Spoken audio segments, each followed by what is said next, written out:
Hi mga ka-POV, Day 82 na tanong sa pagbasa sa 100 Lives Engine Coach Devotional ug magsugod na ta. Ingon diri nga, fight all your battles on your knees and you win every time by Charles Stanley. So, it means aning fight all your battles on your knees. It means nga you seek God. No? Di man sa tanan nga, it is baka na nag-pray ka. Inana, di man sa tanan nga kung magluhod mag-pray ka dyan, no? But it means nga you are humbling. Ano bang being humble ba? Diba kung bend imong knees, kung nakas imong knees, diba being humble na.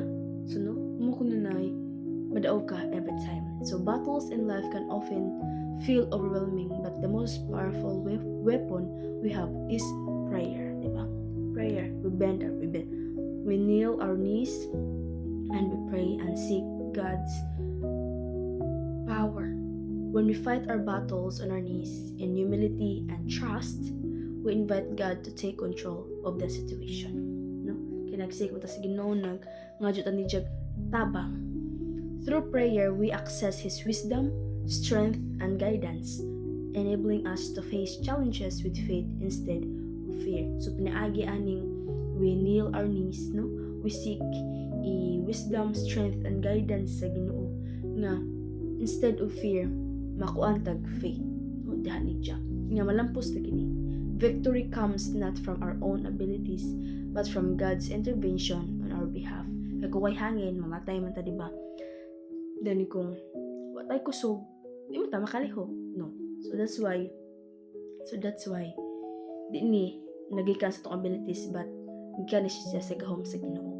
Ingon diri sa Philippians 4:6, ingon diri nga, be careful for nothing, but in everything by prayer and supplication with thanksgiving, let your request be made known unto God. And sa another translation pa, do not be anxious about anything, but in every situation by prayer and petition with thanksgiving present your request to God. So no, sa unsa pa nang mahitabo dira, unsa pa nang mga circumstances, do not be anxious, no? Ikaw dapat ang problema mag-uol, but by prayer and petition with thanksgiving, pagpasalamat, no, present your request to God. No, ang Ginoo jud maminaw. No, pinaaga sa tong prayer, God will help us. God will hear us. No, we surrender ourselves. That's why we bend our knees, not literal man ka jud, no.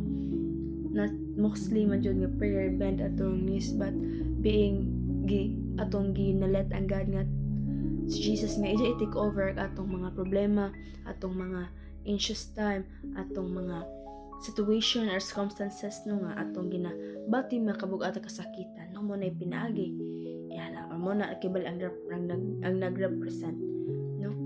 And that's why nga kung usa pa lang pahitabo nimo sa imong kinabuhi, no, adyo kahadlok, adyo kaawaw nga modul ka sa Ginoo, imo siyang sampeton, imo ihambal pagalingon para sa Ginoo, and you let God to conquer and to cover all your problems or all your heaviness sa imo nga kinabuhi.